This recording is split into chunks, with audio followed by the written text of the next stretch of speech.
Hey, how is everybody doing? I hope you're having a good day. It's Sunday, it's round 6 of the Altibox Norway Chess, and we have the leader, Magnus Carlsen. He has black pieces against Wesley So. So far, all the games in this round have ended in a draw, so this is our game of the day, so to say.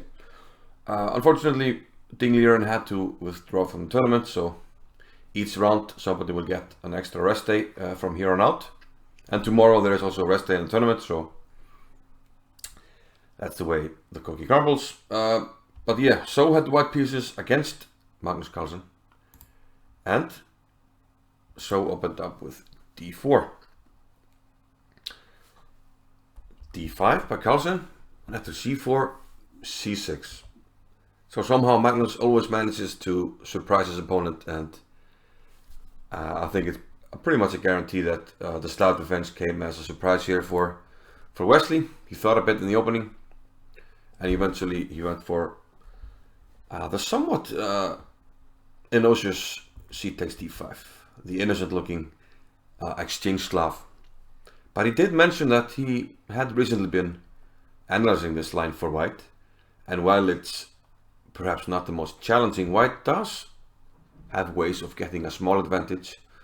A very safe way to play for, kind of play for two results. I mean, if things don't go well, you're most likely drawing, but if you manage to play really good, you can win.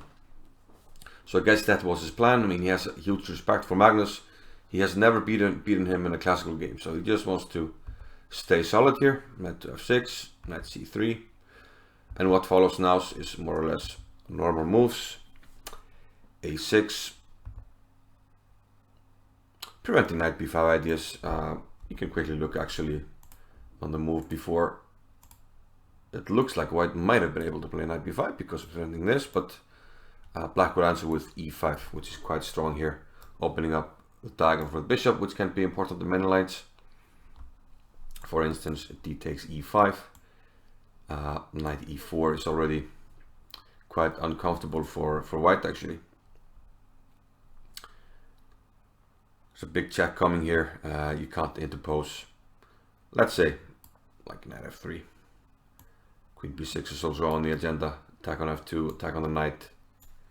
So in general, it was not yet a threat. And knight f3 was played.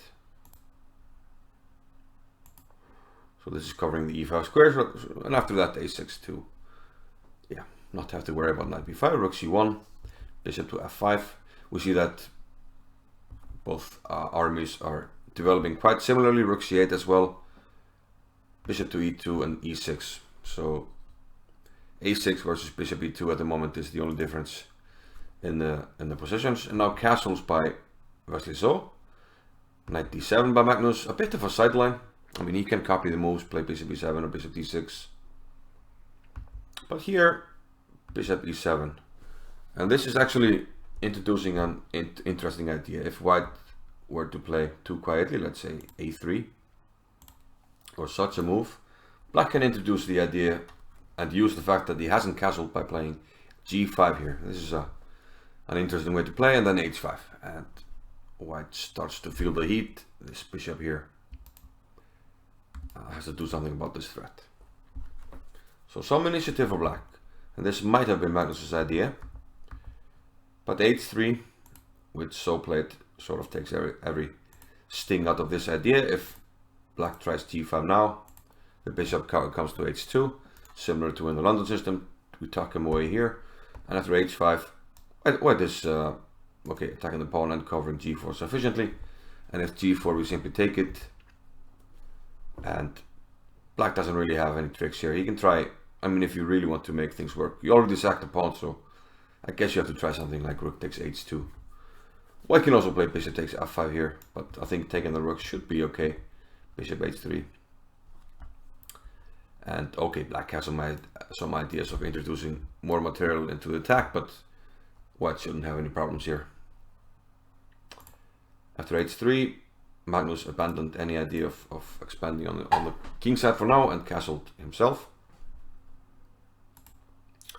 a3 by Wesly, knight to a5, and this allows white to use the use some tactics to get an knight on c5. And the point is, if black were to take on c5, I mean he has 3 guys attacking c5, but the problem is at the end of it I will play b4 and I will fork 2 black pieces and win a piece. So tactically the knight is actually covered on c5, knight c4, attacking this pawn, b4, and now knight takes c5. And black doesn't have time to, okay, this pawn is hanging, you were absolutely right, but I will take on b7.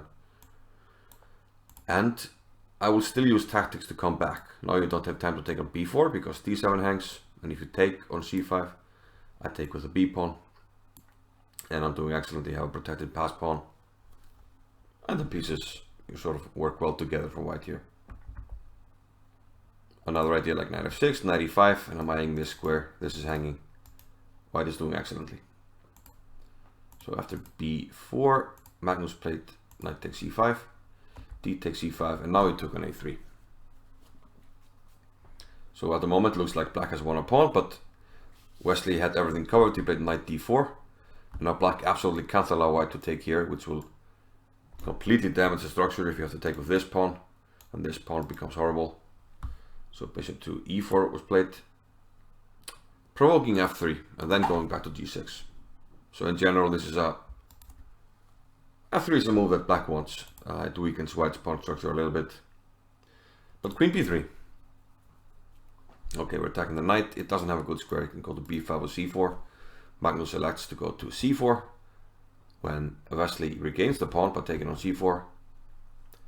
But Magnus has gained the bishop pair. Probably white is still better here. He has the space advantage.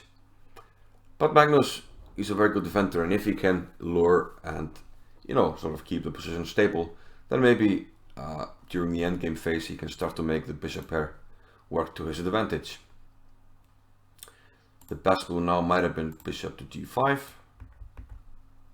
When black exchanges some pieces, and maybe he will come back with the queen and eventually play f6 and get the bishop around to c6 or b5, depending on circumstances. But Magnus played queen to e8, bishop to g3, and here, okay, Magnus sort of loses his composure a little bit, and he plays e5. Okay, white can't take it. I will take on c5 and regain the piece here, and black should be, yeah, close to fine here. I think white is still better. This knight is excellently placed. We will cover this pawn, perhaps with rook c3. Yeah, white is definitely for choice. I mean, this knight is an absolute monster. So maybe he could even take the pawn here, but he played knight b3. And now Magnus probably should either play e4 or get the bishop back into the game this one, but he plays bishop d8, covering this pawn. But it turns out after queen d5, there's simply a double attack here on e5 and b7. Magnus played queen to b5, but it turns out after bishop takes e5, which was played, that Magnus can't really take on b4. If you take here, I play bishop d6, attack the rook. If rook e8, c6, attacking the queen. Importantly, covering the knight, and next move I will take on b7. And this will not end well for black. So here we saw bishop b7 by Magnus, and now queen d2, covering the pawn, and now Wesly is definitely for choice. Up a pawn here. Rook after d8, bishop d6. Black doesn't want to take and give white a protected pass pawn, so bishop f6, trying to keep the bishop here. But now Wesly starts to advance with his kingside pawn majority, e4, h4, the knight comes into d4.